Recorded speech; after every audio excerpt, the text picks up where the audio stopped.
Jason Jason Christensen here.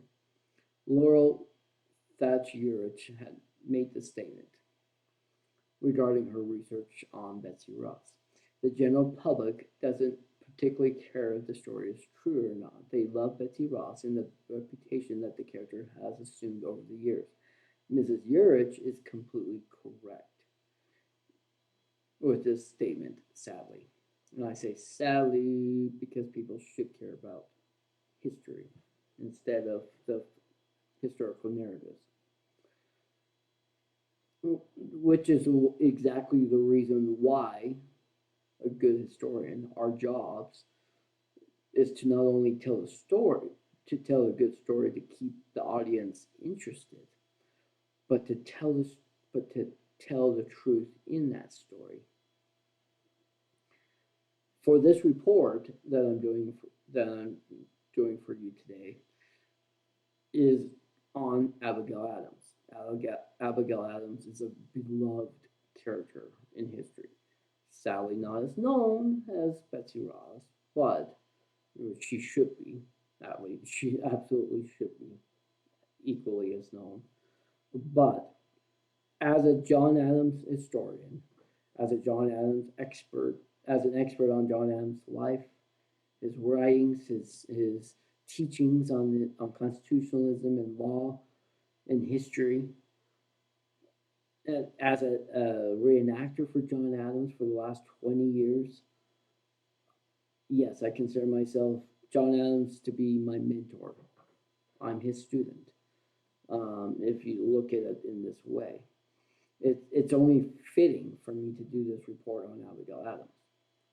Abigail Adams, uh, you know, falling in love with her, Abigail Adams falling in love with her husband due to his keen intellect, his, his match that rivaled her own intellect, made them equals. Same with John Adams falling in love with Abigail because of her intellect and seeing her as his equal.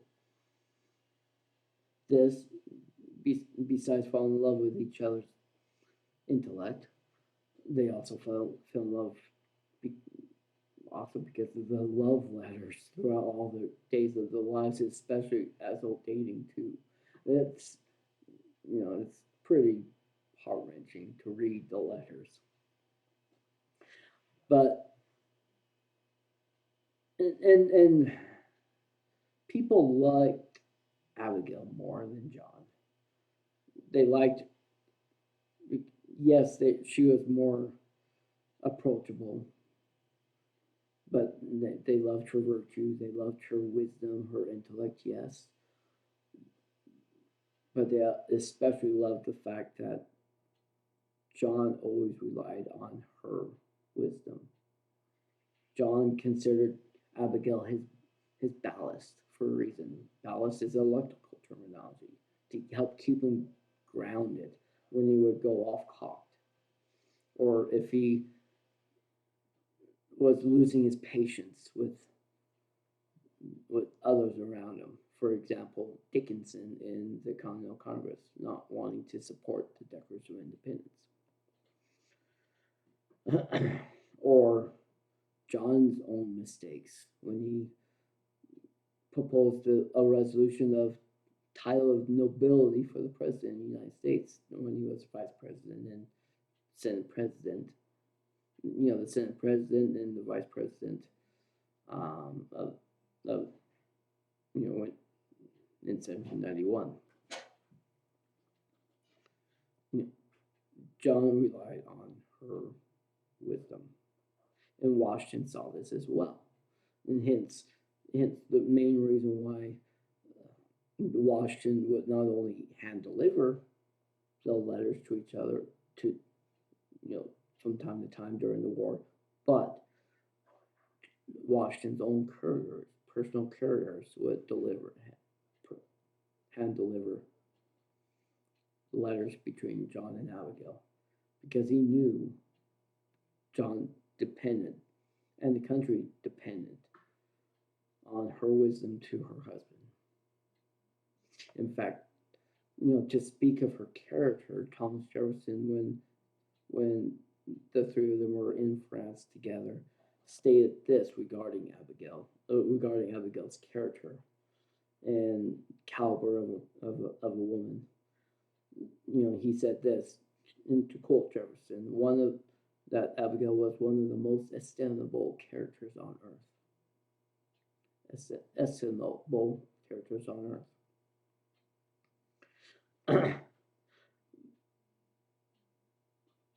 To demonstrate this intellect that they both fell in love with, and this advice that they constantly share with each other through all those days on during this earthly probation.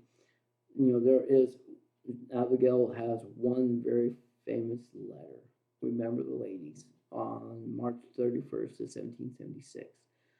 In it, there was a quote what she wrote to John, and that the modern day feminists like to twist and distort it to say Abigail was the first feminist, which she wasn't.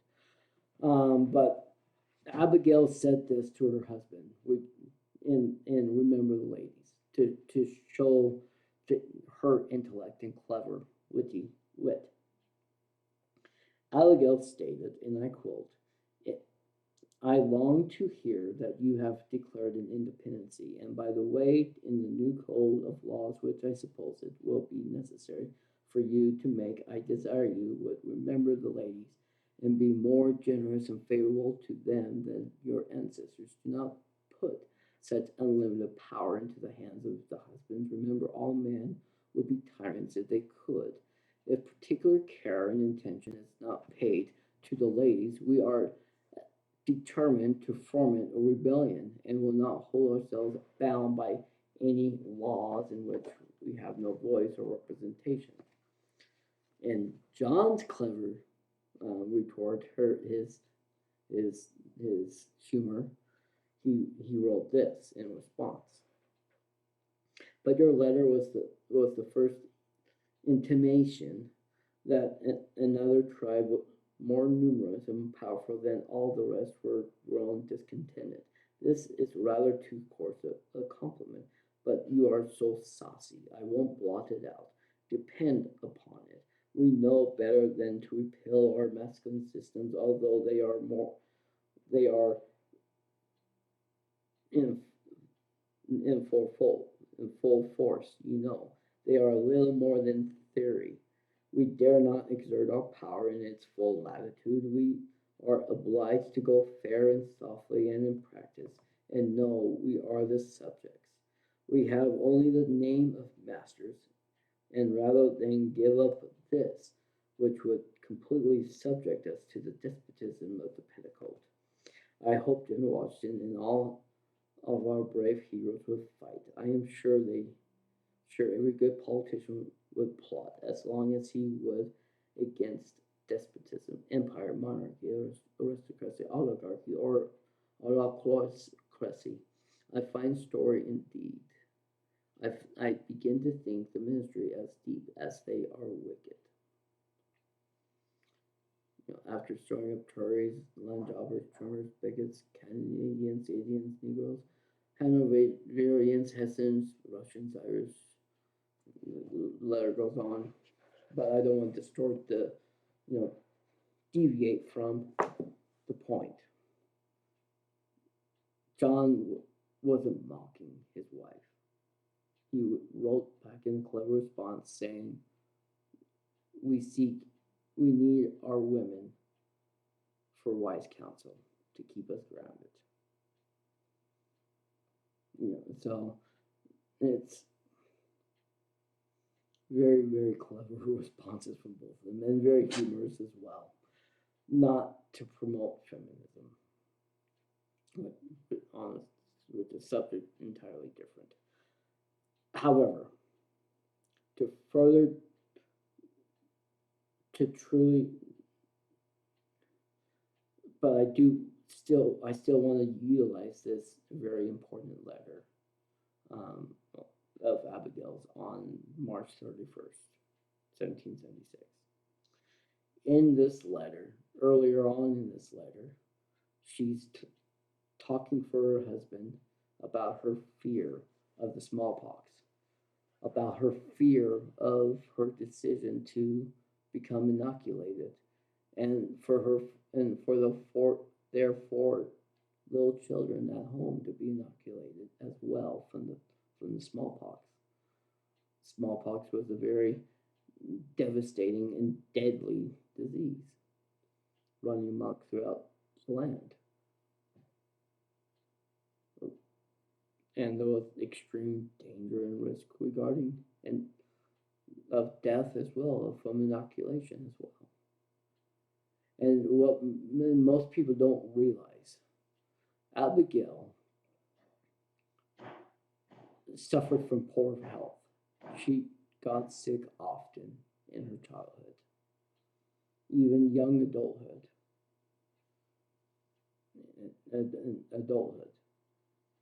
She did not have the strongest immune system and health, but her faith was strong in God. And it's this faith in God that encouraged this decision to become inoculated, for her four sons to utilize the solution of inoculation, which we would later on learn that it completely cured the devastating disease of smallpox.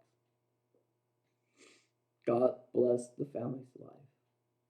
Not Abigail's, the four children, John's. It blessed their lives because of her faith in God, her undivided faith in God. Abigail Adams was a beloved mother, a beloved wife, faithful wife, a faithful and beloved daughter of God and patriot to this country.